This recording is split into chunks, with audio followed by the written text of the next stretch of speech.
Nataka kwa kweli immigration Tanzania iwe ya mfano. Tutaenda kuboresha maeneo mengi hatua kwa hatua.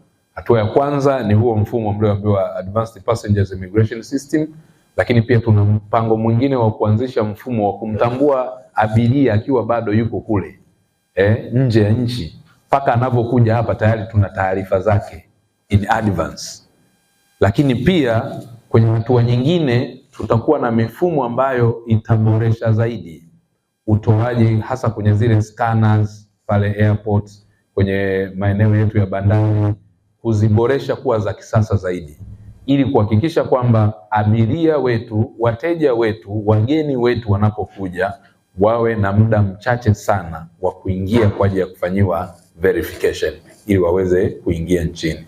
Kwa hiyo tutakuwa tuna taarifa za kabla ya abiria hajaja, lakini pia anapofika hapa tayari at least tunajua. Na mwingine anaweza kazuiwa huko aliko kabla hata hajafika hapa nchini, kwamba bana, wewe una changamoto zako hizi na hizi, kwa hiyo usihangaike kuja huko, sababu kuna wengine huwa tunawazuia kwenye entry, si ndio?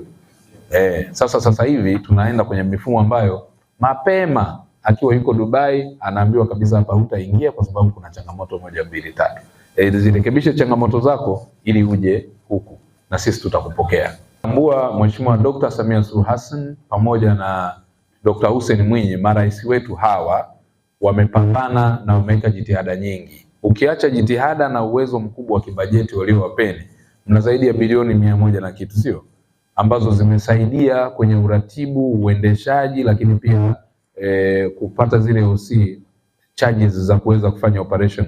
Kwa capex na opex iko vizuri, na budget tutaendelea kuiongeza kulingana na mahitaji, lakini kubwa zaidi ni kwamba mpaka sasa kwenye majengo ya ofisi at least tunayo 9 na kwenye makazi 17. Mahitaji natambua yanaweza kawa mahitaji labda kwenye ngazi ya wilaya 8, majengo 8 pamoja na makazi 869.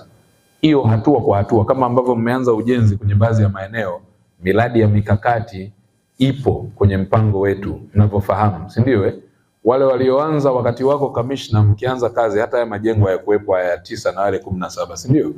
Maana yake yameongezeka. Kwa hiyo tunaenda hatua kwa hatua kulingana na upatikanaji wa fedha za serikali, mipango ya kibajeti, lakini pia kuangalia namna ambavyo tunaweza tukaweka. Sisi kwetu haya maombi yenu ni kipaumbele, kwa sababu nyinyi tunatambua kazi yenu na umuhimu wenu katika taifa. Kwa haya yote na pia myaone kwamba ni sehemu ya mambo ambayo nimeyachukua kwa umakini kabisa kwenda kuyafanyia kazi, na yatafika kwa viongozi wetu wakuu ili mamlaka ziweze kushauri, lakini pia kuona umuhimu wa kuaisha hayo maeneo.